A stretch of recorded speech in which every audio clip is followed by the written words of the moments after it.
Hello, this is Rumor, here to finally follow up with you on my first 6 months using the Ancestral Grimoire. Okay, so let's see here. First of all, can you see at a glance how boring I am with this practice? I wish I could be more visual with it. I have encouraged myself to do more drawing. As it goes on, there is some, but you know, I guess because I am a writer, that's just what I default to. But anyway, switching into February here, and I'll try to abbreviate this, but February, per Ancestral Grimoire, Nancy's book, was about the Master Manifester. So I appropriately drew Queen of Wands. So this was my February ancestor. And I wrote amazing as I was shuffling cards back into their respective decks from January's practice, and I heard a cat meow outside just before I looked at the bottom card of the carte postale deck and saw the Queen of Wands with her cat. So that's the other deck I already put away. The cats have been all over our garden this month, so I think this ancestor and energy have been presenting themselves already on time for this month, even if I'm late to get started on it. And granted, there's no cat featuring in this one, but we do traditionally see the cat with the Queen of Wands. So she appeared upright, not reversed, so she's not in shadow. Based on pulling out my other tools to answer, I got that she is female, mostly lived in the 5th century, Finland. She traveled some, but ultimately was in Finland. And this is the rune that I drew for her, which I thought was Fehu. Great one, I thought, for manifesting as it relates to prosperity. And see, here's my little card for her. Ooh, Queen of Mystique, I ended up calling it. I feel like that's more an homage to her because she was a real mystery. But anyway, so 5th century Finland. Her manifestation ability is represented by the star. Lovely. I wonder if she assisted in navigation or was an astrologer or healer. She gave hope somehow and pointed the way. The star in the relative tarot deck also holds a wand, reinforcing she made things happen, manifested. As I shuffled for this major arcana card, the 10 of Wands flew out reversed, indicating a lessening of burdens. Is this how she helped as well? And whoops, technical difficulties. My battery ran out. So I am back where I had left off, just talking about how my Queen of Wands ancestor related to the star somehow with her magical ability. And so this continued to be very mysterious to me. And again, with all these months, especially now going forward from January, I'm not going to get as in depth with each of them as I did with the previous ones, just sort of like the overarching thing that really like jumped out to me.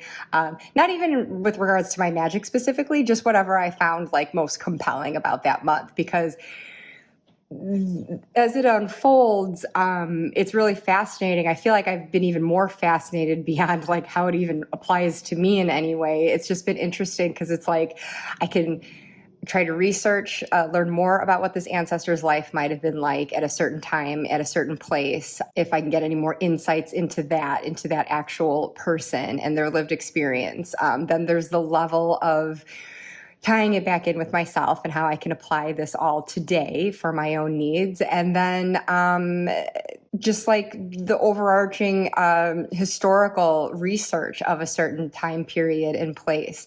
So taken outside of this person's life and my own and just looking at what was going on in that area at the time. So, I mean, 5th century Finland, and I should qualify that I wrote she mostly lived in the 5th century because I do acknowledge that people can straddle centuries. You know, you might be born at the end of one and then live into the beginning of another one, and so wanted to account for that. But yeah, it's not like an abundance of resources that I could find to learn more about that. So I didn't go super deep into it, but one thing I do want to say on this, as far as when I pulled minor arcana cards, and there were several of them, this turned into a whole unpacking thing, but One that came up that really sent me down a certain research rabbit hole was this card, the Ten of Swords. And I'm kind of feeling stumped as far as how it related to what I was unpacking here. But what was standing out to me more than it being like the Ten of Swords of tarot and what that means from a tarot standpoint, it was this image. And just trying to figure out what this guy is laying on, how he's in this like face down prone position on it. And this is not a casket by any stretch. This man is alive, but this just gave me a real, I'm going to mispronounce the word, but like funereal,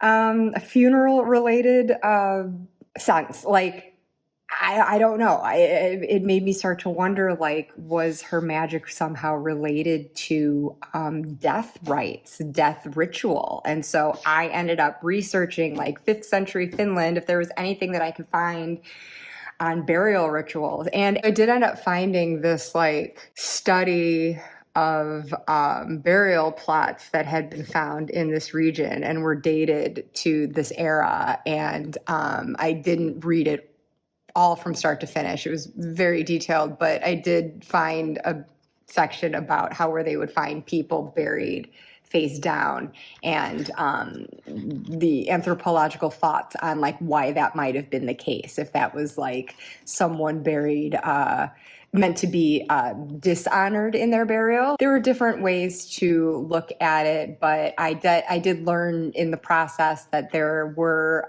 certain like shamanic type rituals that would take place. It would predominantly be men though, but I really wanted my female ancestor to be in on this. And so I almost felt like maybe she was doing something like this in an unofficial way. Like through my questioning, I basically determined that the sense of navigation that I got from the star, that she may have actually had like work that paid in some way. Like she had a role, let's put it that way, because I don't even know how society was really organized at this time. I think it was probably just a more matter of like living in pockets with your family, with your closest kin and everything. I don't really know like how developed it was as a community, but I did get the sense that like she played a role in helping fishermen, perhaps, like those that went out on the water. So whether it was to fish, maybe there was already some conquest going on. This doesn't seem to be quite the time of the Viking conquest, but like, you know, maybe a century before. So on the cusp. So maybe they were still like those of a warrior ilk, you know, heading out on the open seas for something like that. But regardless, those that took to the sea for whatever purpose, I had a sense that like she was kind of like a mystic, like involved with astrology and not just astrology, but just astronomy as well, and like charting for the stars. So a very practical purpose of it, like helping chart the stars and helping with navigation and stuff. Maybe broadly tied to that. She'd be consulted and then rewarded in some way that kept her comfortable, because I didn't pull the card out, but I did have a 9 of Pentacles card that came up for her, just to reinforce she's supposed to be the master manifester. And so I think she did live quite comfortably, and she was able to amass these comforts through things like this, like helping with that. But then I just kept getting this sense that there was like something related with death and ritual that she was associated with. And I wondered if she was like a guide for the dead as well, and like guiding them to the afterlife. But whenever I would ask that, it would either be like, no, or I'd go to that a little pocket oracle and it'd be like, go in another direction, get more information and stuff like that. And so it just seemed like very like evasive whenever I tried to ask the questions getting into like death ritual. But anyways, but I thought, okay, so at the very least, though, I mean, it seems like she did this function. And then also from the Beloved Dead Oracle, I drew this tribe. And I mean, obviously, we literally see women depicted here, but through other lines of questioning and other, like with the pendulum and other cards that I drew and so forth, it did seem that another function she had, which also benefited her. Not that she was asking for anything for it, but it seemed that people just did gift her. But I'm talking like whether it's like food or I don't know, animal pelts, shelter, like whatever people in 5th century Finland had to give. I feel like she was able to be very domestically comfortable in reward for being there for others. I think she, again, related to death, I had this sense that she helped comfort widows. Like she herself wasn't married and didn't have children, but she helped families. So like if a husband passed away, a child, like she was there. She was there for her people. And I feel like especially with women, there was a really strong sense of community there. And she kind of helped them keep hope in those grief-stricken and desperate situations, and kind of, I got the sense she was very resourceful. And so she just kind of would help these women like get on their own 2 feet too. And she probably like lived with someone too, like, maybe it was all family living together. Again, I don't know the exact circumstances for this like time period and place, but I just feel like she was very like hands-on helping families out, and especially supporting women. And so it was just kind of like an interesting like dual aspect with how she like helped the men in their seafaring, but then the women domestically. Roughly was the sense I got. But again, this card was still just really giving me these like funeral feelings. And so, let's see. But that was a big like takeaway with her. And like, so you can see here, there's like a big manifestation spread that I then did for myself, for like how she could help me with what I sought to manifest. And then, oh, here we go. I found my entry. Went down a research rabbit hole the last couple of days, learning that the 5th century was Finland's Iron Age and the migration period, pre-Viking, on a broader geographical scale, but greatly impacting Europe, Northern Europe included. Finland might have still had a warrior culture, or these men could have just been fishermen who traveled, I'm not sure, but astrology would have been around, and funerary rites included cremation on a pyre. Oh, there was a 10 of wands reversed that I got, and I feel like the person made him look like they were on the wands, so that was kind of a pyre-like image. And sometimes deliberately or not, burying in a prone position, like that man is awkwardly lying in 10 of swords.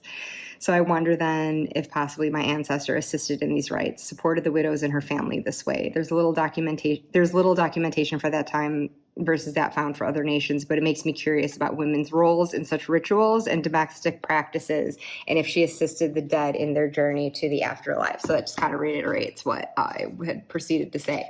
Then here I'm admitting I find myself more curious about this woman's life than my own manifesting, and maybe that's why I'm getting the vague answers I am, trying to turn me away from this inquiry. But I'm fascinated, and cracking this code would boost my confidence in my own abilities and intuition. Because honestly, like Nancy is so inspiring, and like how specific her intuition is when she flips her cards, and I'm like, oh, I just wish I could get that like solid sense of something. But anyway, so this all just like goes on and on. So this is where I started drawing a little bit. You can see my bats, and that is because the gift my ancestor had to give to me, I drew this Arcana, and look at that. When you can wear a bat as headwear, that's badass. Oh, here I'm even saying it. Sorry, I had some like kind of closing comments earlier. Like, this woman was a badass. She had agency. She had clarity. She knew what she wanted and how to get it, and was able to help and guide others in the process, even as she manifested abundance for herself. So that was related to another card that I had drawn. But for this Arcana card in the Beloved Dead Oracle, I see a strong woman standing in her power. She also wears a bat for a hat, which is goth and cool AF. She gave me a bit of my weird, I think, my leaning back into my ghosties and spirituality so much this past month, and learning about the funerary traditions of ancient Finland. Pretty badass. This looks of death and the macabre, but the strength and wisdom and connection to be found within it. That bat like a messenger between worlds. I think she was somehow like a psychopomp for souls. So that was my intuitive response. Now the guidebook refers to secrets, and it would make sense if that's why I had such a difficult time determining this person's role in life. There is definitely something mysterious, perhaps ritualistic and questionable about it that I don't need to know for my highest good. But it also gave me a fun mystery to solve. So for that, I am grateful. I had a lot of fun with this ancestor for sure. And that is why ultimately I have the bat here. I have the star here as, representing the star card. Her fire for being the Queen of Wands. And I think I put these in as like the fish because I just symbolically for abundance. And I think that was coming up for me in Nellie's deck, like the Lenormand meaning of fish and that kind of prosperity. And I think I was thinking also of like if she did help with like literal navigation on the sea.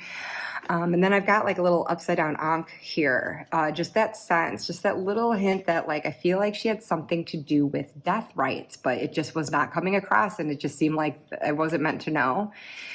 The wings that I added here though, to my Queen of Mystique card are because of...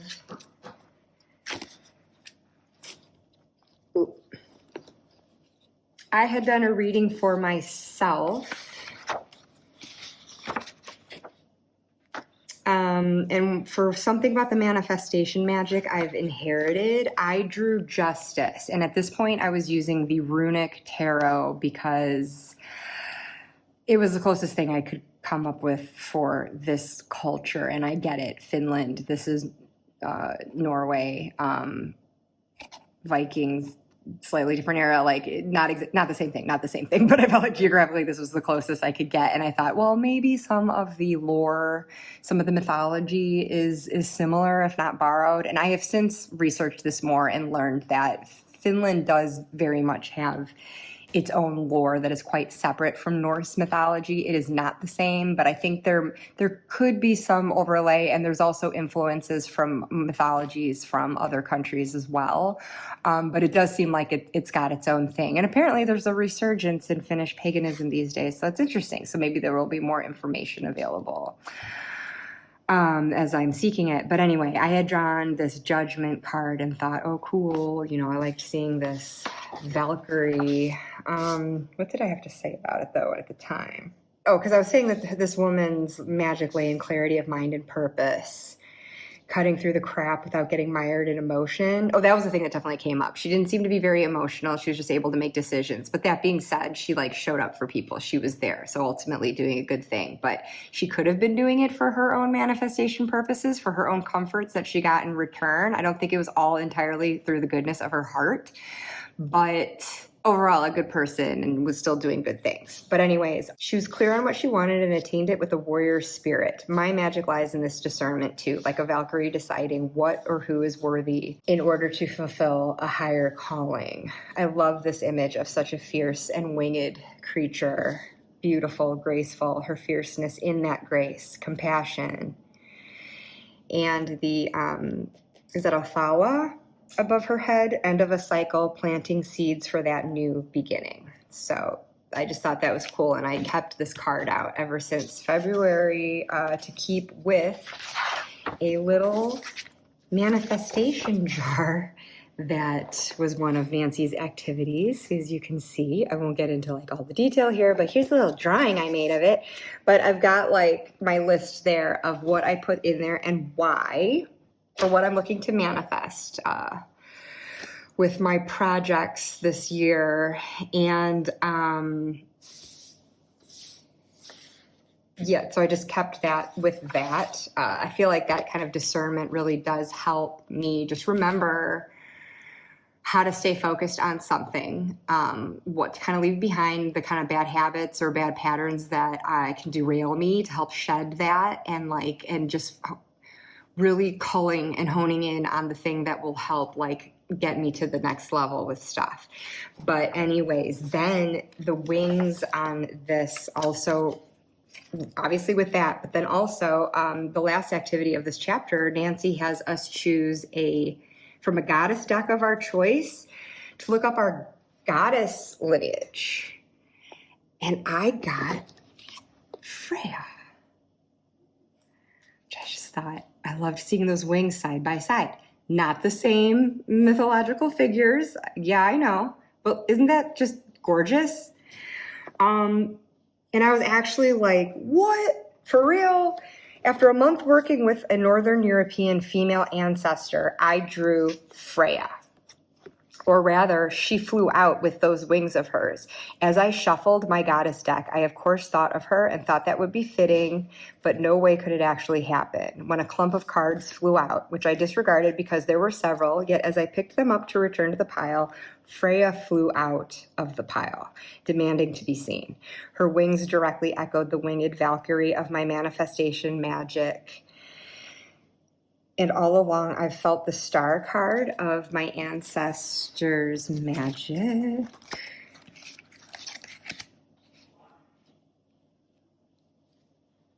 Looked like a Norse goddess. And I've been binging She-Ra.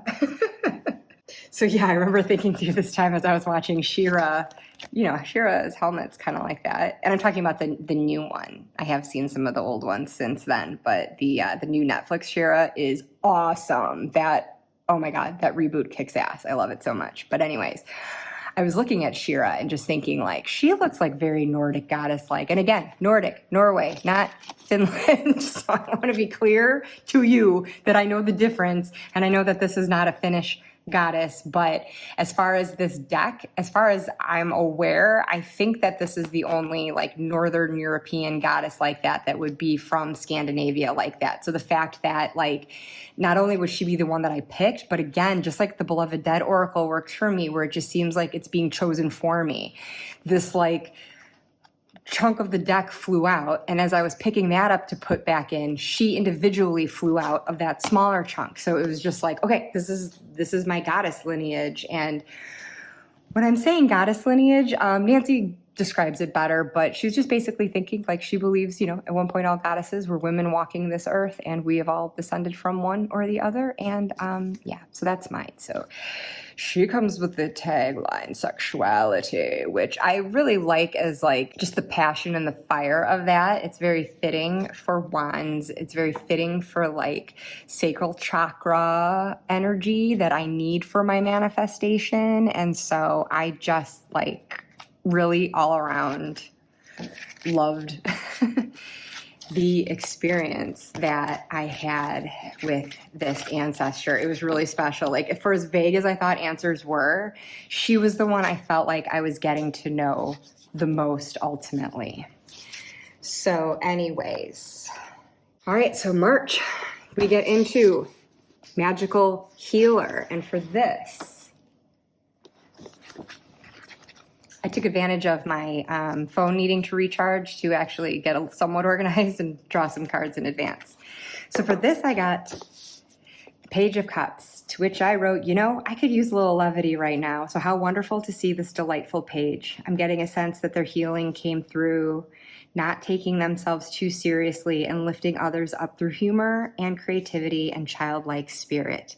I shall learn more. And so as I proceeded to do so, I determined that this was a female and presenting in the light, not shadow.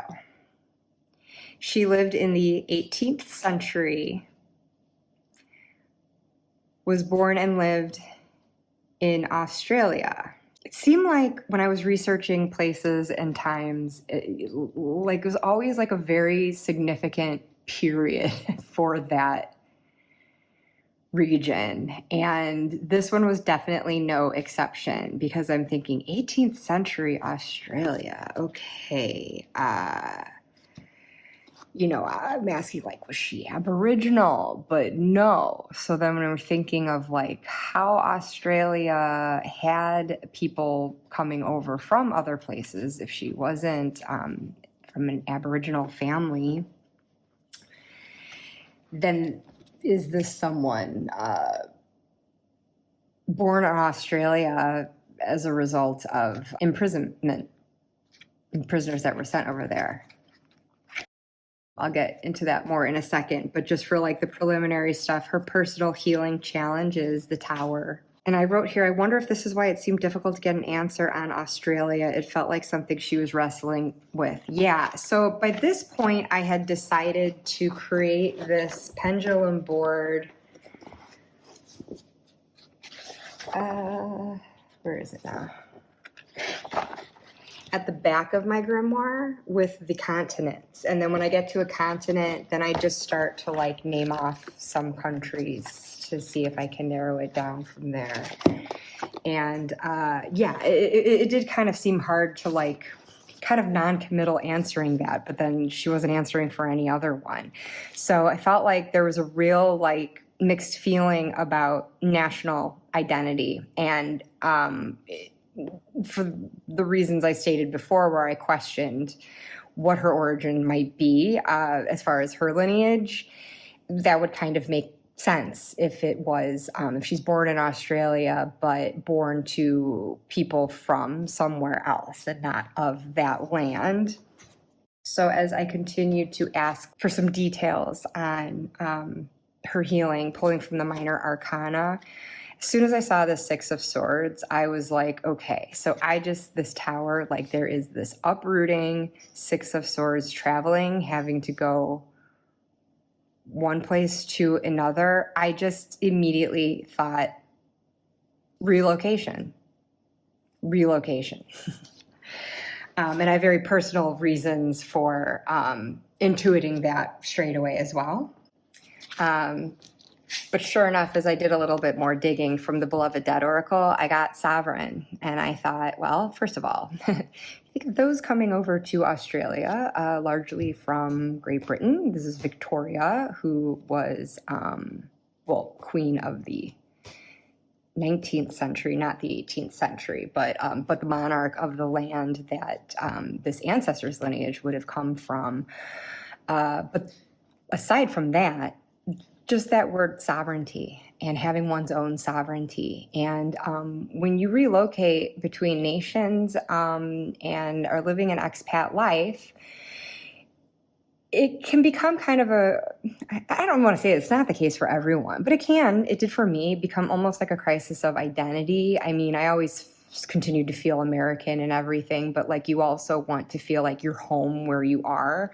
And so and when you're not with like familiar surroundings and with family and friends and stuff like that. So I just saw like whoever she was born to, the uprooting that they must have experienced to be over on this land so far away. Like it takes a day to fly there from the UK. I can't imagine going by boat. Do you have that sense of sovereignty, not just in terms of which nation you identify with the most, but like just your own identity within yourself, and whether your relocation was voluntary or if it was forced? Or at least felt high pressure to do it. So as someone who moved, I'm not going to say I was forced, but I mean, it wasn't my choice to. We moved for my husband's work, and I ultimately made the choice to move over. So I own that I had choice in that respect, but I felt like I wasn't really being given much of any other choice other than just not live in the same country as my husband. So what a great choice to get to make. That really made me feel empowered. So this was like, yeah, this was a lot for me. So then when I pulled how this ancestor can help me with my healing, I got the Four of Pentacles, and immediately I saw holding on to what I've got, getting grounded, rooted, and not letting anyone take that away, knowing what is mine to hold on to. My relocation was very much a time for me to hold on to my own self-sovereignty. I very much felt like I lost it, and it felt like it took a few years to feel like I reclaimed it. So this was really powerful from the outset.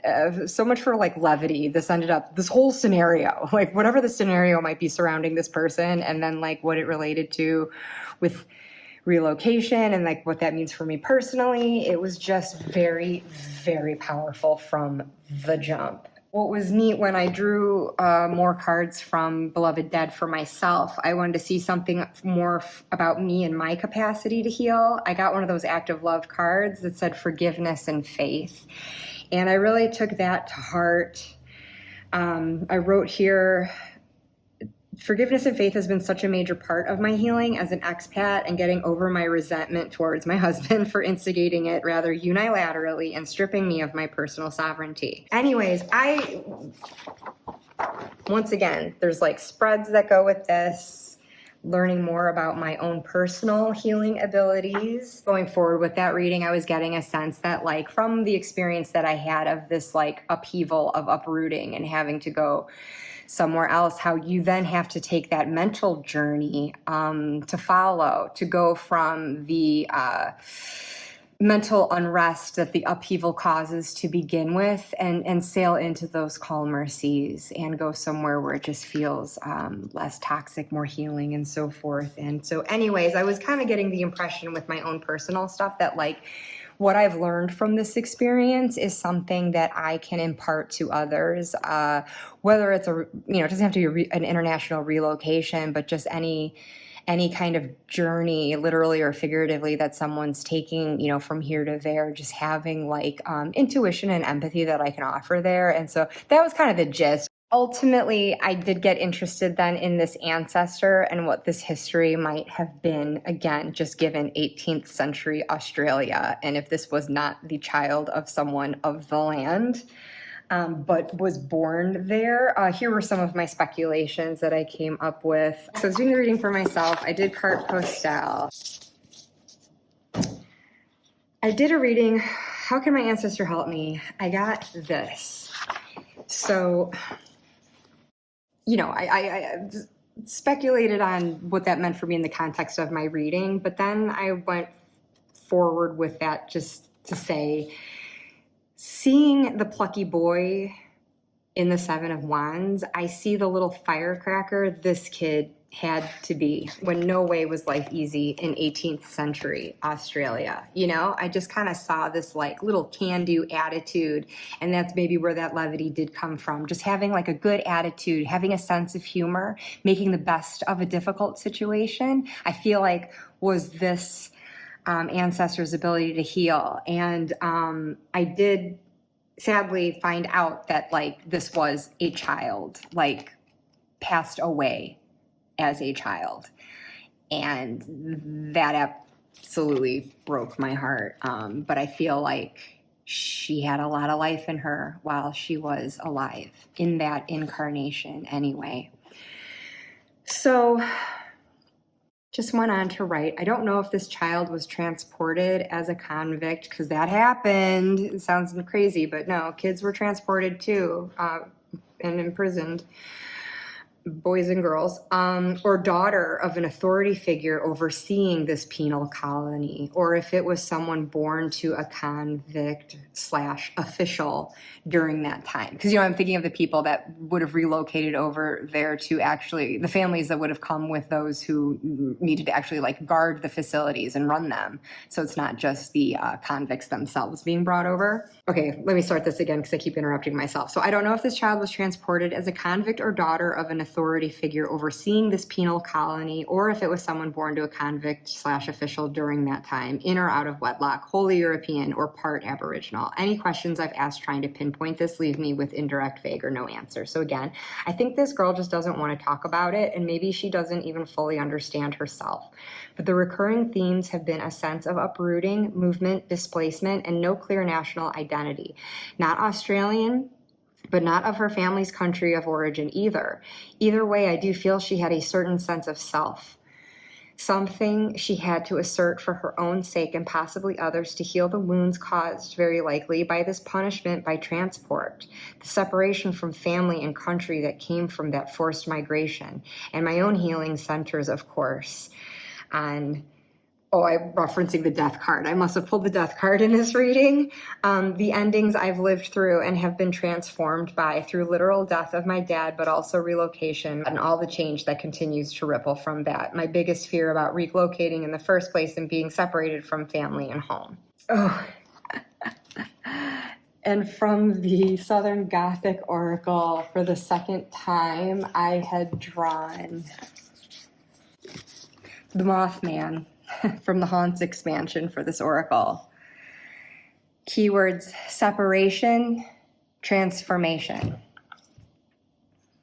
So everything I've said, separation, transformation, and this card came up twice for me during readings related to this for that month. So it was just extraordinary. This is a very silly looking little card that I made for this person, but I had the ship for like the transport overseas. But even with that moving in the water, just that sense of rootedness, lineage, home through the tree trunk, and the sunshine and a flying fish, just to get that little playful sense of that Page of Cups. And what did I call this? Some of these I've been using like a crown at the top, but here I used one of those beanies that has like the propeller on top. Because again, that's the vibe I got from this kid. I think that however long she got to live, she was a page of expats, is how I've labeled that one. All right. So for April,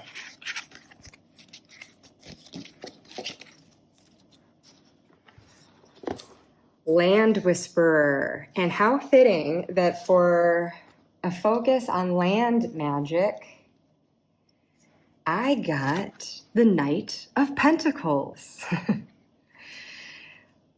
Appropriate earth suit there. As I wrote here, this suit seems very appropriate for land magic, given the earthy materiality of the pentacles. As a knight, this ancestor expresses a sense of youth, but a more mature one than the page. This was a relatively younger adult, at least when most actively working with land energy. Further clarification confirmed he was male. He lived in 2nd century Persia. And his land magic was the Chariot, which at first I saw it and I thought like, oh, maybe that related to like a plow, like plowing ahead. So I wondered if he worked in agriculture, but subsequent questioning led to no, he wasn't a farmer. But this did end up becoming clear after a while. Because then from the minors, the card I drew was 9 of Cups. And the way this woman has her arms crossed, and the 9 of Cups being the wish card, that's what automatically came to me. I thought of wishes, and I thought of like what you would see in cartoons, like, or I Dream of Genie, where you're crossing the arms and, blinking the eyes and granting a wish. I thought of genies, just thinking of like the Tales of the Arabian Nights, and that kind of mythology surrounding that kind of supernatural being. So I was like, okay, this is interesting. So I just, wrote straight away like this strong sense of like wish fulfillment. And from the Beloved Dead Oracle, I had pulled Visitation. So there were other cards and questions that I had to try to unpack all of this a bit further. And ultimately what I was getting down to with this guy was that very much stemming from the side of Visitation and just this little smile here, like it seemed like maybe a visit that wasn't invited. So some of the thoughts that I put here were, again, as I followed up with like cards and like additional pendulum inquiry, I deciphered that this ancestor communicated with nature spirits, because again, this is the land whisperer ancestor.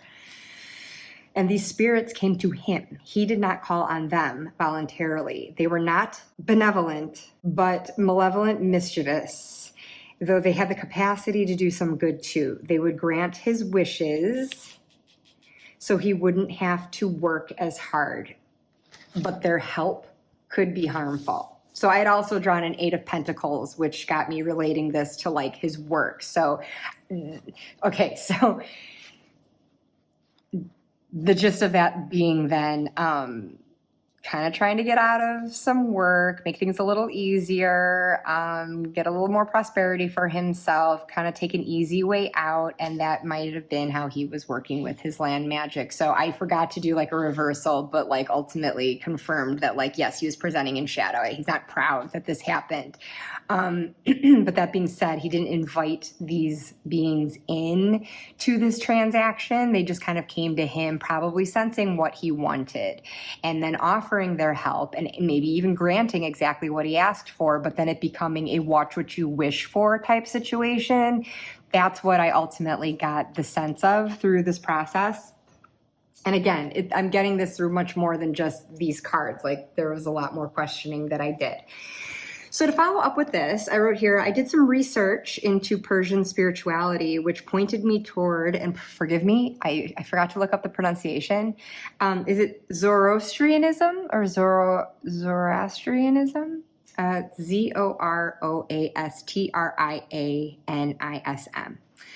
A rather ecological religion. There are strong ties to nature and its cycles, with the ultimate source energy being benevolent, but in constant struggle against a lower, though not equal entity that breeds fear and chaos in the world.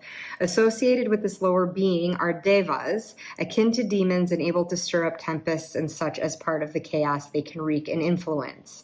And the pari or peri and jinn, the former being winged female creatures and the latter being more commonly known as genies that grant wishes.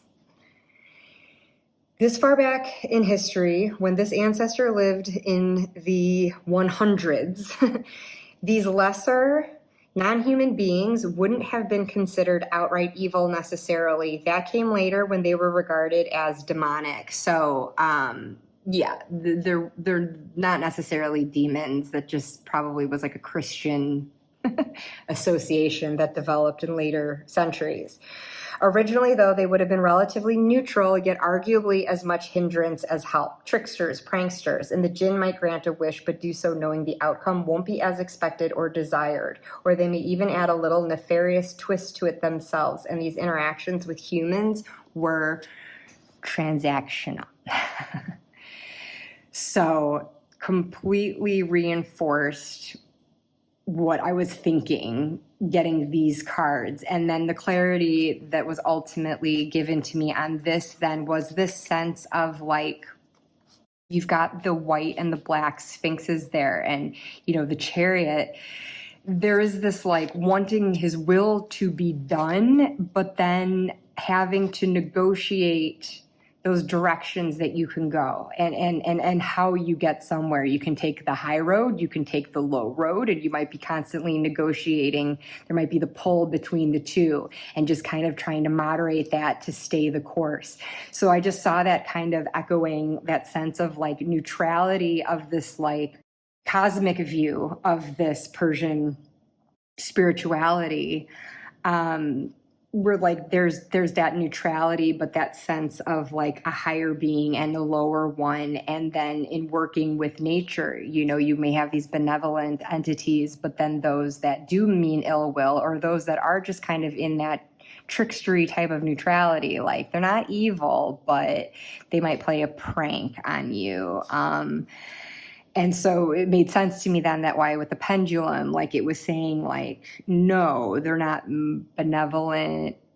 But sometimes I would ask if they're malevolent. It would be like, yeah, another time, no. And so I feel like it was all just like guiding me to this thing of this exact idea that I described, like not necessarily bad, but like might be kind of pranky. So a deck that immediately came to mind to pull out for working with this ancestor and these energies was Brian Froud's Fairies Oracle. And so I had pulled, I didn't go through this to find the exact one that I found, but I wanted to find a fairy equivalent of this kind of entity, and I drew the one that's called Gotcha.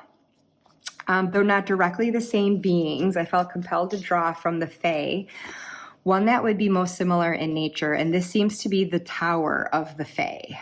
The keywords, sudden shock, unexpected events, rude awakenings. Basically, if you don't make the changes you need to in order to grow, this little rascal will do it for you.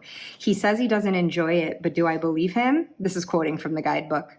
Actually, I do, mostly. And this resembles that sense of neutrality, or at least not absolutely benevolence versus malevolence. This fairy offers something for our own good, but the means could be shocking and upsetting, and he might find some delight in that. So I found that very interesting. So like fairy equivalent of the tower, the equivalent of the type of nature spirit that this ancestor would have been working with as the land whisperer. But again, it seems like, you know, maybe he didn't have much of a choice, or he could have chosen not to get into a transaction. But it seems, again, like he was approached and maybe just thought, hey, let's give this a try. But he grappled with this. He feels accountable for it, because I think that it did kind of like compromise his morality and eat at his conscience.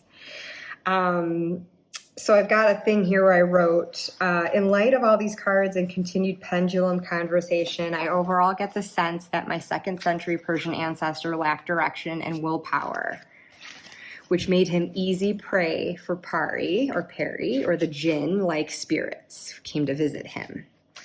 If he wasn't going to seize the reins, then they would intervene and offer what he wished for, which was to make his life of responsibility easier.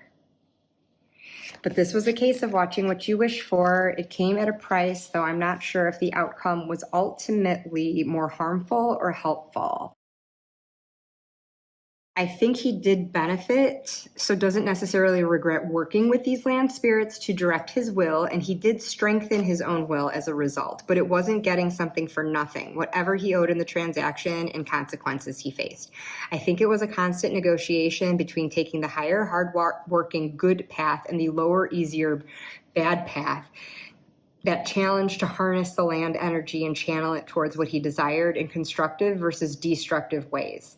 That's a really recurring theme across cards, that sense of violent destruction out of one's control unless you seize control and direct your will with proper intention. An easy situation for losing agency to those external forces by seeking an easy way out rather than assuming responsibility. So I don't think this ancestor is in the wrong necessarily. I think he's human, or he was, and I relate to that lack of direction that results in living at the mercy of outer, more dominant forces unless we find and draw from our own inner strength. So then it like got into like working with land energy, and I continued to work with this fairies oracle as well as the illuminated earth oracle, just to tap into that earthy quality of working with the land.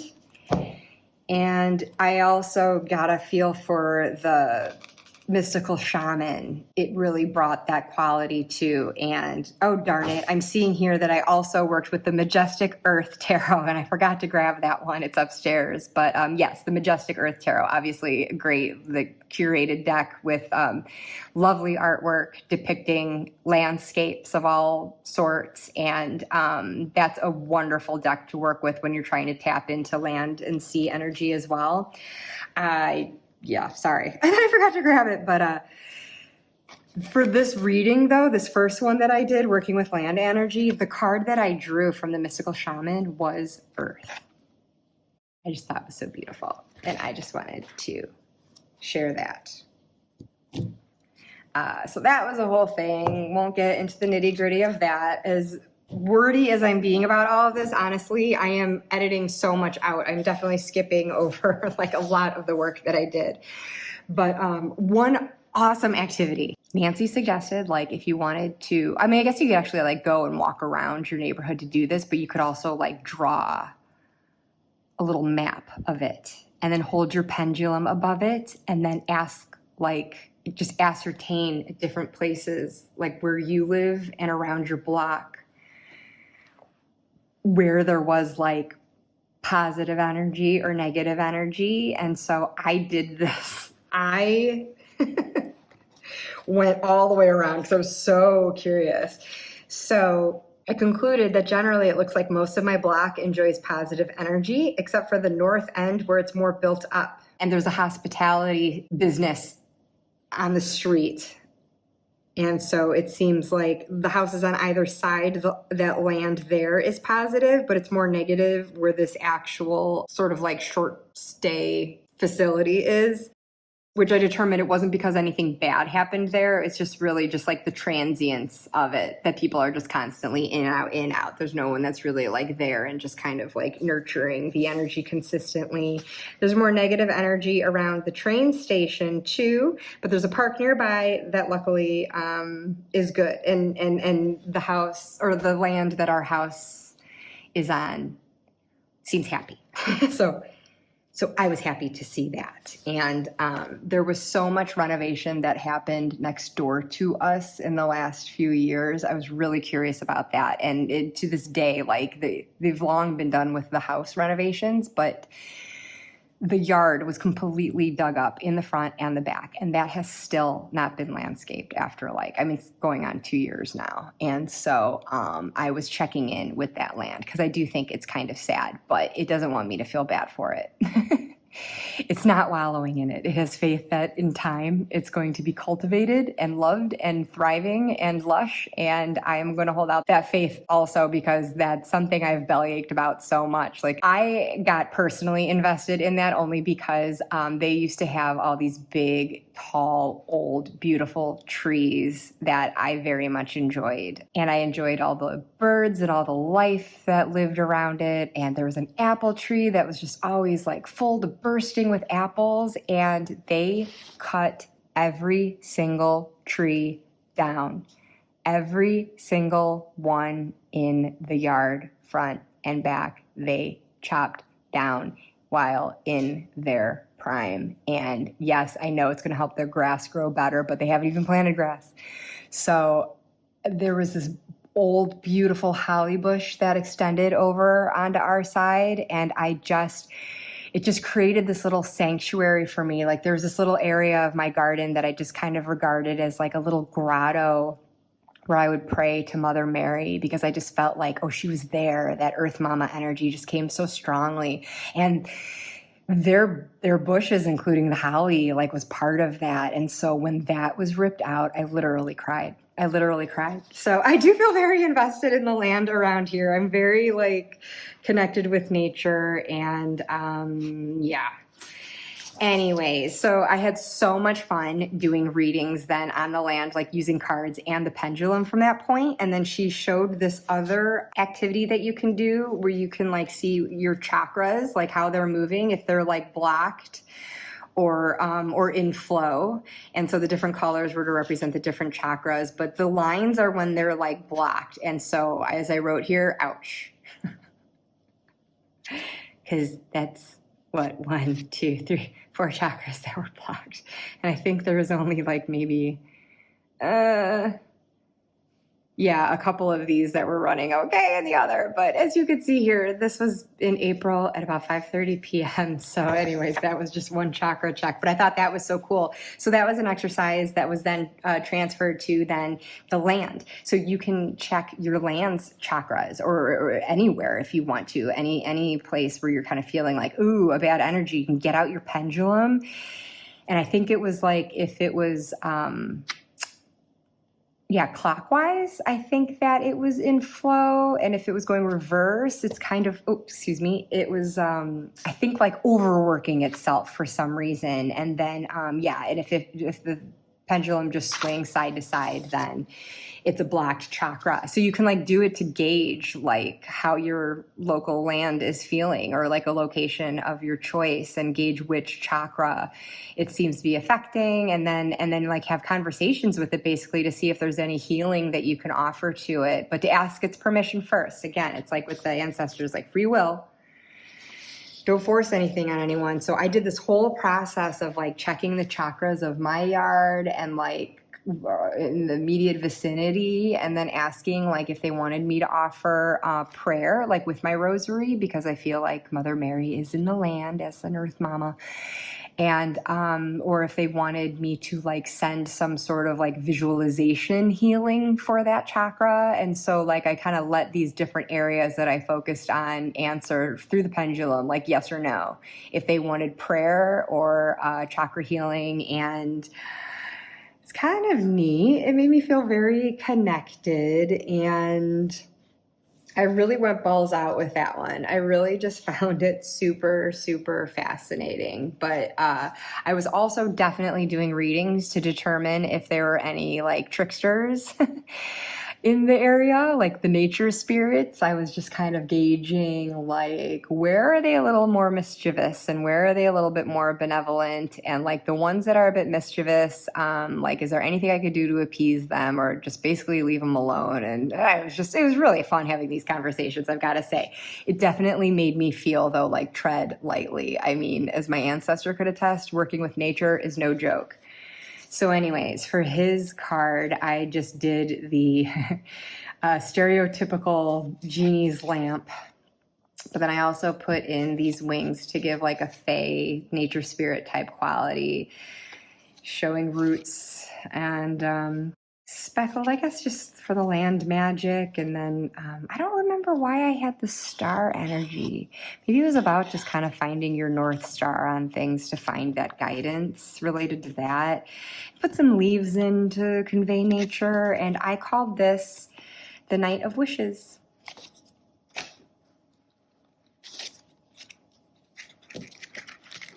So again, really interesting learning about the spirituality of Persia in the 2nd century. That was just, I could spend so much time doing it. That was very cursory, but it was phenomenal. Like the more that I read on that, like it was just connecting to all these other cards that I was pulling, like just the symbolism and the concepts. It just really unified a message, and it was almost like too big for me to properly articulate here. I'm just doing the best I can with summarizing. But okay, closing into May here, I have the Moon Magician. So guess who I drew?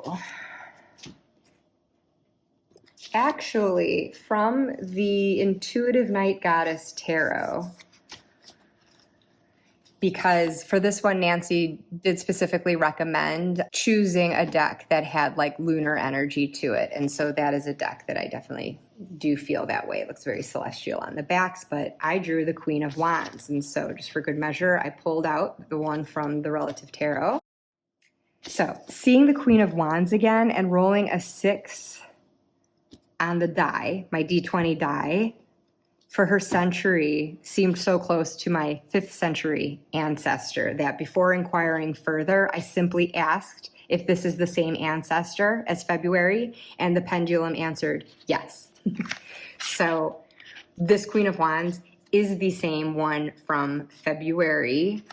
If you recall, February was mostly lived in the 5th century. This time I rolled a 6 for the 6th century. So it just seemed like, another Queen of Wands from the same time. Because again, mostly lived in the 5th century means that then she could have lived out the rest of her life at the beginning of the 6th century. And so I was like, okay, so before I get into this whole thing of asking what part of the world, is it just the same person? Yes, it is. So that's what I was running with, that this is my same Finnish ancestor. This time though, it did come up reversed. So this time she was coming to me in shadow. Though she mostly lived in the 5th century, I believe this time concerns the later part of her life that occurred at the turn of the 6th century, and that's why that would come out differently in the die roll. She's focusing on her later life, perhaps crone years here.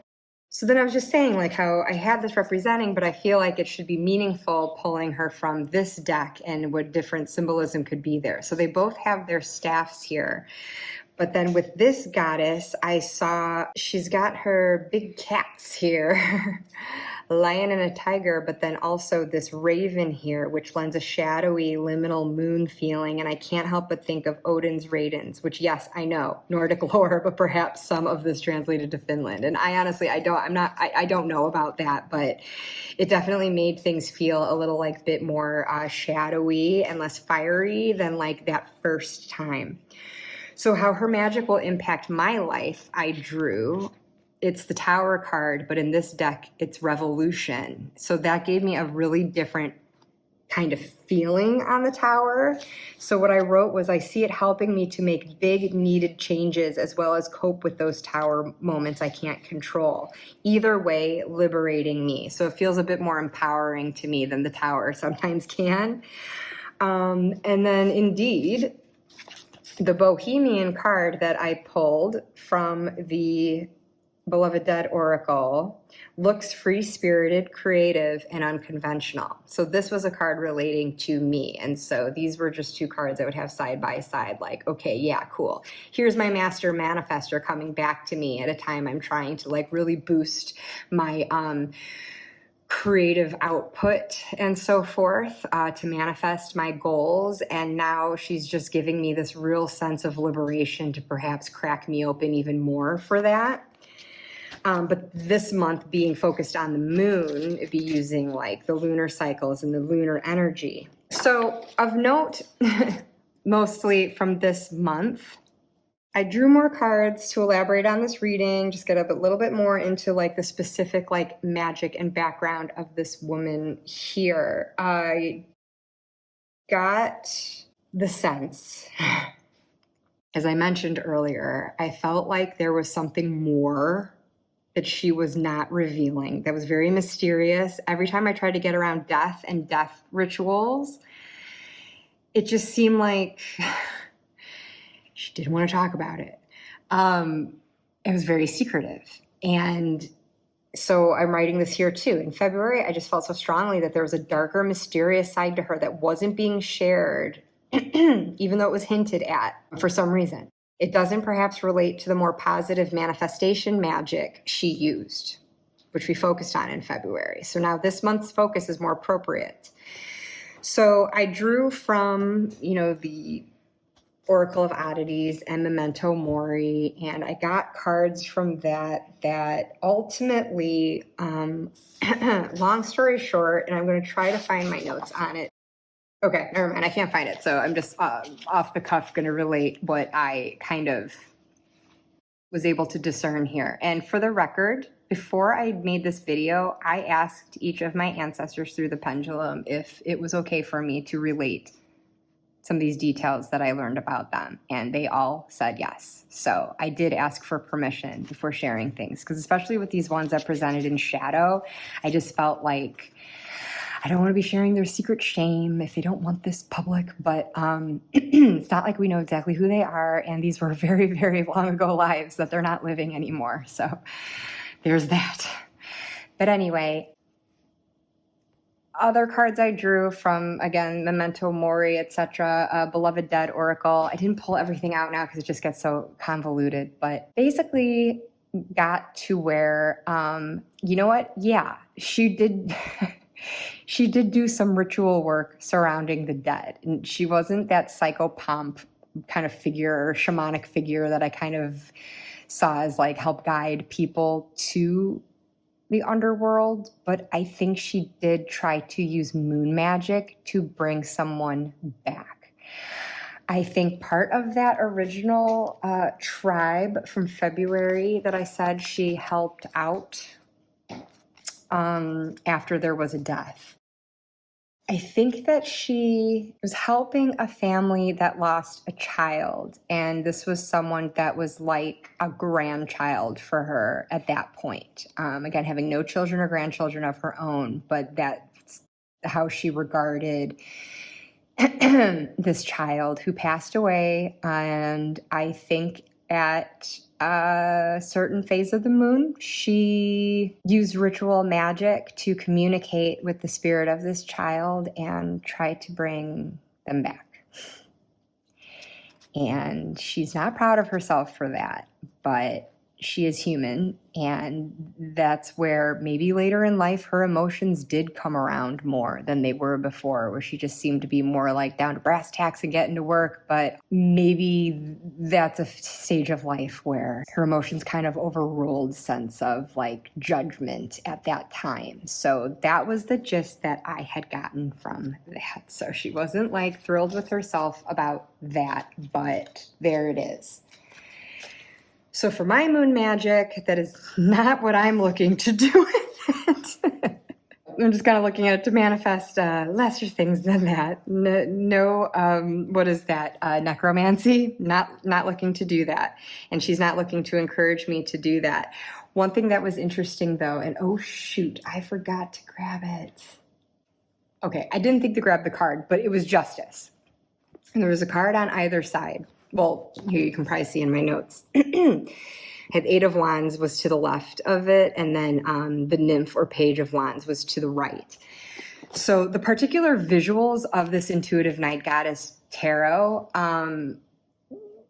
got me intuiting an actual moon phase, because seeing justice right in the middle and that sense of balance, that just kind of told me like it was a quarter moon where the moon would be equal light and shadow is what I got from justice. And based on the cards that were on either side of her, I was getting this sense that it was the light with, you know, the wands to the left, and then just the imagery of the Page of Wands on the right. Like that was a wands card, but it looked like just somehow earthier and darker to me. And just the way justice looked standing in between, it was almost like she was blocking the light from, like, the Eight of Wands are coming in, and like she was deflecting it to stay that way and then keeping this side in the dark. I think that's ultimately how I got this visual. So I just intuitively arrived at this conclusion that these cards were representing the last or third quarter moon, and that that's a time when this ancestor's magic is most powerful for her and for me to draw on. So if that makes any sense, but I swear to God, that was the conclusion I drew, and I literally drew the moon there. And then I don't have the Queen of the Moon Oracle with me, but that was the Oracle deck that I used with this. I pulled an Oracle card at the end of the reading, and each of those cards has different keywords, but they are all associated with some phase of the moon, and shit you not, last quarter moon was the Oracle card that I drew. Oh, the actual card was gratitude. So I wrote, okay, synchronicities. Of course, it also speaks to releasing what's no longer needed and discerning the difference while being grateful for all of it. Justice with her sword and blindfold and looking away from all the distraction of the Eight of Wands gave me an impression of clarity and focus. And this is what helped me accomplish so much over the past week. Instead of getting overwhelmed by my whole project list, I looked to the one that's closest to completion and decided it's go time, finish it. And then it's one less distraction feeding my overwhelm and paralysis. So then boom, almost done and feeling lighter and clearer. So then this Oracle card description mentions focus too and further reinforces justice with this quotation: gratitude is a balancer. In fact, it normally tips the scales to the positive. So yes. So again, I'm kicking myself that I don't have those cards with me. If I have a photo, I'll try to remember to include it here. But it looked like she was deflecting the Eight of Wands almost so that the Nymph of Wands could concentrate. Because you know that Eight of Wands energy of, I always see it as like opportunities kind of coming in, flying in. And it can be like a great card of momentum. But it can also kind of overwhelm me, someone like me, where it's like too many things and my mind was on too many things. And so I felt like justice, that card in the middle, was really giving me clarity there. And anyway, so that's how I settle on this. So I've got these two reinforcing hints that the last quarter moon is when this ancestor wants to work. And at the time that I did the reading, I looked like, oh, you know what? I didn't even pay attention to what was the moon phase when I did that reading. Yeah, it was the last quarter moon. So 3 times that came up, and that was pretty powerful. So then, excuse me, this month in the book, I am losing my voice because I'm talking too much. Nancy has moon phase readings throughout. So all through the month, I proceeded to like do these different phase readings. And each time doing the reading for myself, but then like checking in with my ancestor if she had a message for me. And then also appropriately during this time, it so happened I went to Finland. planned it months before, totally not on purpose. It's not like I was like, oh, I'm working with my Finnish ancestor again, I'm going to go fly to Helsinki. No, my husband and I had this like booked months in advance because we had a voucher that we wanted to use before it expired. So yeah, in the month of May, I went to Finland where this ancestor was, and I was able to confirm with like the pendulum after the fact that like she would have been in that region around Helsinki in the south. And so I was like, that is so exciting. So the deck that I happened to travel with was the Spacious Tarot. And so my very first day there, very first reading that I did, I was shuffling the deck, wanting a message from my ancestor.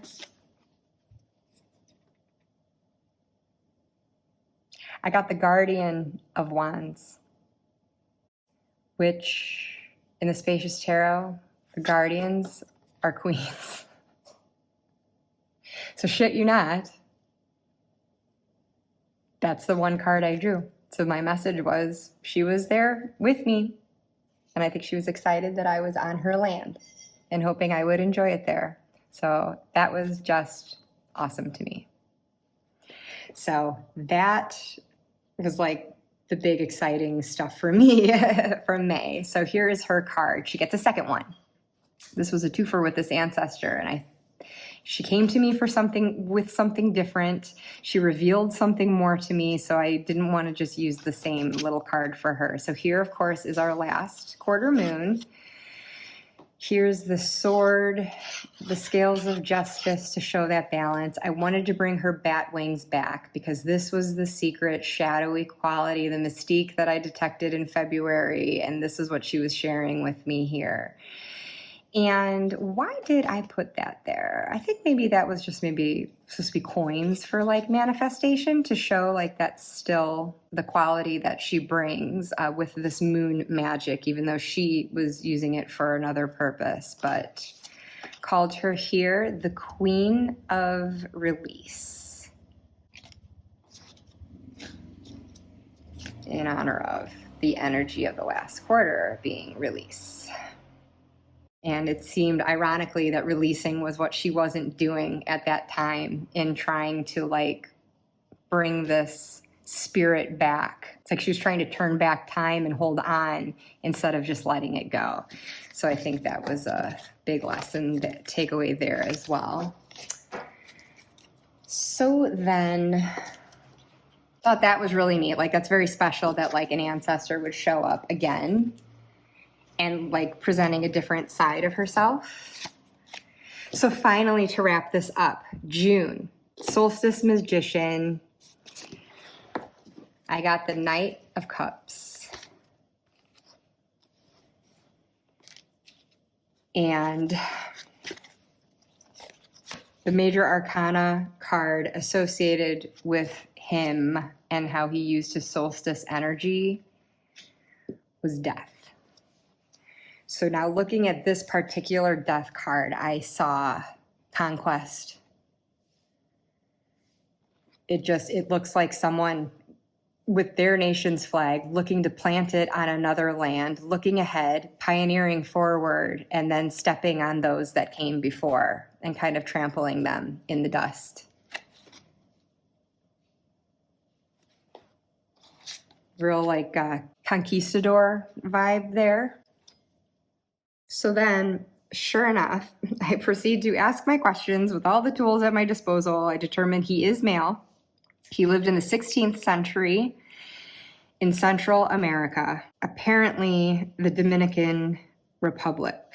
So as I note here, I went down a long rabbit hole in my questioning on this one, as it seemed difficult to know what to ask, or I'd receive contradictory responses now and then. I confirmed he was born in this area, but trickier to pin down was his father.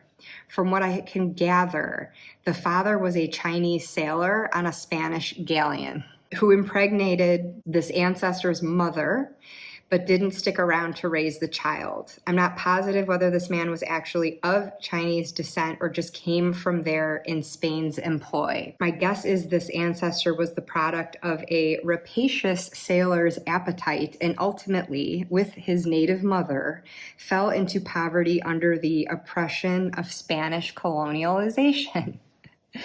And that was very much a feeling I got from this card, but then actually like pinpointing a location and for the 16th century that is very much what was going on at that time. And so if that wasn't clear from what I just said, it just seemed like whatever his father's nation of origin, it just seemed he was sailing on one of the Spanish galleons coming over from Asia and then landing in Latin America. And yes, may have taken up with a local woman in the Dominican Republic. And then my ancestor was the product of that. But this wasn't a dad interested in sticking around, so this ancestor was very much left with his mother to fend for themselves under that kind of, oppressive authority. So then one of the minor arcana insights that I drew, the first one I drew was this 10 of Wands. And so how this related to like solar magic, I got the impression from this and then subsequent questioning that perhaps because they would have been like rather impoverished and oppressed if this ancestor used solar magic to try to lift the burdens that they carried, seeking to like raise his own station in life. He sought wealth and the chance to have what he wanted, this romantic Knight of Cups, which I don't mean in a relationship way by romantic. I think he just had emotional depth and fancies perhaps that motivated him versus just straight up ego-driven ambition. From the beloved dead oracle, I drew Wise Guy, and he confirmed through the pendulum that he would try to gain wealth through illicit means sometimes. I suspect he was quite streetwise, so to speak, for that time. He never aspired to be like the Spanish, though, nor did he work for them in any capacity. He was not a slave, just impoverished under Spanish rule. Oh, and this being June and approaching the solstice and everything, I had pulled out my Seasons of the Witch Litha oracle. It actually arrived the same day, and the first card that I drew from it was Money Magic. So what I had to say for that is this feels like the perfect handoff from my master manifester to my solar magician, as her reappearance as my moon magician also aided me in not just creative pursuits, which we worked with in February, but thoughts on how to monetize. She has been helping to guide me into more of a wealth mindset where I realize and learn to ask for what I deserve or what I want without feeling so guilty and like I'm supposed to be meek all the time. Because it is a problem I encounter. It's not like it's about the money, but I also sometimes feel like I might hold myself back from manifesting what I'm capable of because I might be a little too on the humble side. This focus very much aligns with how this month's ancestor channeled solar energy, though where I will be incredibly humbled about this is the fact that my circumstances are unbelievably more privileged than his were. I don't equate them, nor our motivations. I don't set my goal in order to survive. I don't need the money to live, at least not at this point. It's more a matter of realizing my potential. So if that makes any sense. So like this went on to do a solstice magic spread that I did for myself. But anyways, yeah, getting back to this guy, I just felt like he's probably really like clever. And I just kind of saw him like coming up with ways of like somehow like, I don't know if you like steal maybe from the Spanish or hide things before they could be taken by the Spanish. Like, I don't know what it would have been, but I feel like somehow he was very like crafty in trying to provide for his mom and rest of family and so forth. For working with this ancestor during this month, I used the Wisdom of the Depths tarot because when I thought Dominican Republic, I thought of the sea and the beach and so forth. And for this solstice magic spread, the first question was, what is my most potent magic at this solstice? And I got 9 of Wands. And I just looked at this and just that expression on this guy's face, I saw my Knight of Cups ancestor here. I feel like this is who he was. Like, you know, a man of action. And when you think of Nine of Wands, it's like you've been through some hard knocks. I feel like it's the potency of his magic coming through for me at a time when I'm depleted. This guy's will to survive, to persevere, got him through so much, I'm sure. And the sun added to his fire. And another card that I had drawn for this that related specifically to my ancestor was exactly what magic did my ancestor practice. And I got 5 of Wands. It gave me a sense of like going outside of traditional tarot meaning, just looking at the image, I got this sense of like group water ritual. And subsequent cards that I drew then kind of affirmed for me that it was like this ritual was something passed down through family. It's something he would have learned from his mom, and it's something he would have conducted with family. So like as a group, some sort of ritual that might have called on solar power to help support their needs at the time. And so yeah, that was really interesting. It was certainly not something it took lightly. It made me feel so precious about my own situation, really like appreciate what I have without having to work nearly as hard as I'm sure this guy did. You know, I will whine and feel like life is this, but I mean, ultimately, it ain't that bad.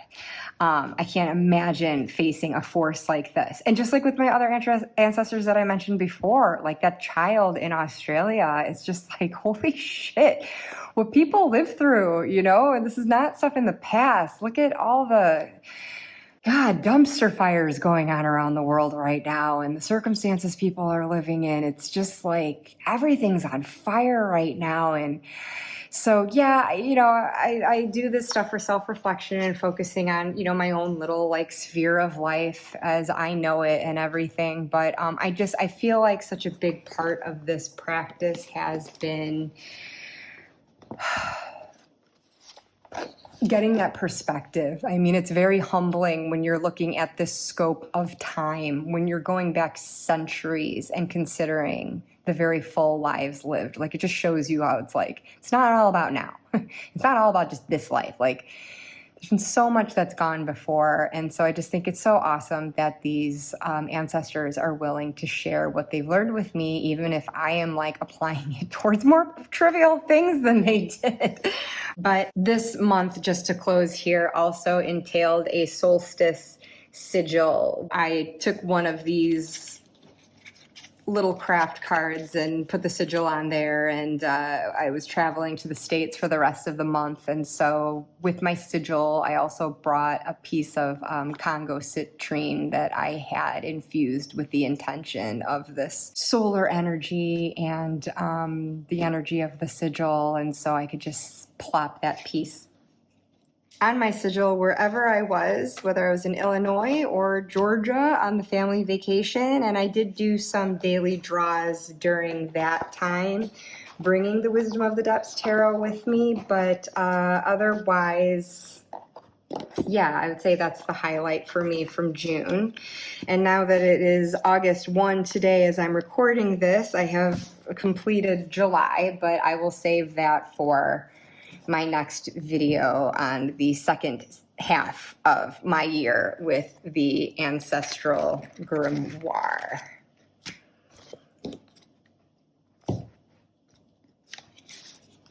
I realized, though, I didn't really show the little card that I made for that ancestor. I made the sun, but I tried to make it look like a sand dollar for that sense of like wealth, whatever form it took. You know, for me or for this ancestor, what he manifested for himself. And again, just with the water, whatever water ritual that might have been. And truth be told, this doesn't show up very well, but these were supposed to be the sails of a Spanish galleon with the mast cracked in half and kind of sinking in the sea.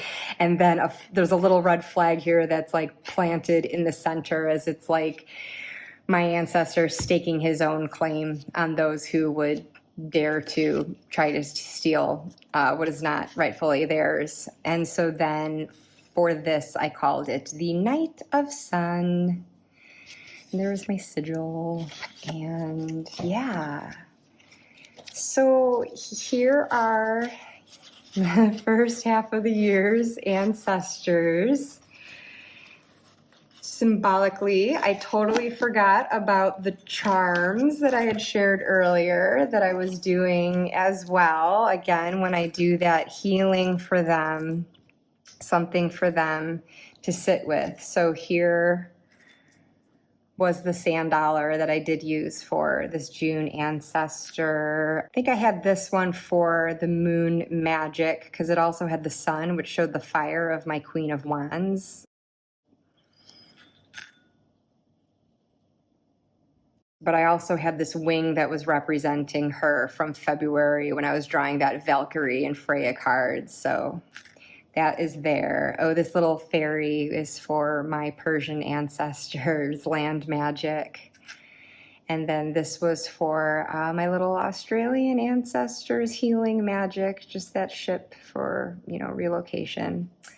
So whatever, like I said, I don't really have a purpose for these. It's just kind of a way for me to just kind of honor, okay, end of the month, I put them all together and then we'll just kind of reflect on that at the end, and kind of the same purpose with having these. And it's just an extra thing to tuck into my grimoire and just always remember this practice. So I am excited.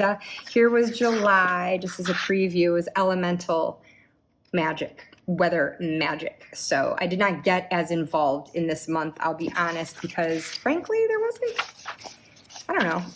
I feel like the chapter wasn't as involved, and I'm being lazy about daily draws and stuff like that. I'll be totally honest about that. But onwards to August for past life magic is this month. Ooh.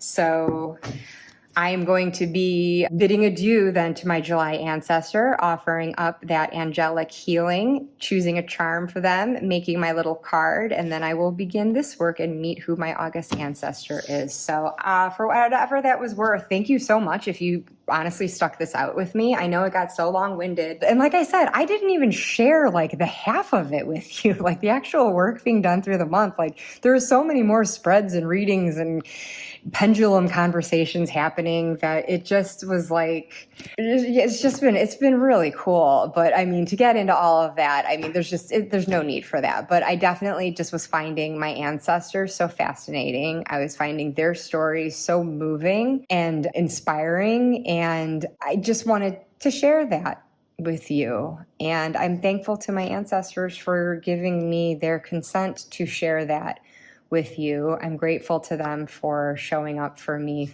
for this work in the first place. And so if you haven't looked into doing this for yourself, it's a really fascinating way of engaging with your ancestors. We don't think about it often enough that we have these guides on the other side that are willing to show up for us. And even if some of them have, I'm sure they could be like living in new incarnations right now, but there's still part of that soul that's universal that can tap into ours and relay these messages as we need them and offer this advice and support as we need it. And I just very much feel grateful to what they have had to offer. Again, it makes me feel very much like I don't want to just take, I want to give back.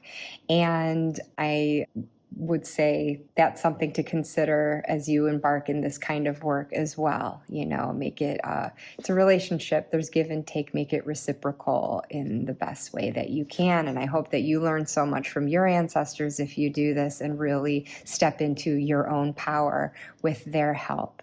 Thank you, thank you, thank you again. I am very grateful to all of you for being here. And please share in the comments what sort of ancestor work you have done as well. And especially if you've worked with this yourself. Okay, bye-bye.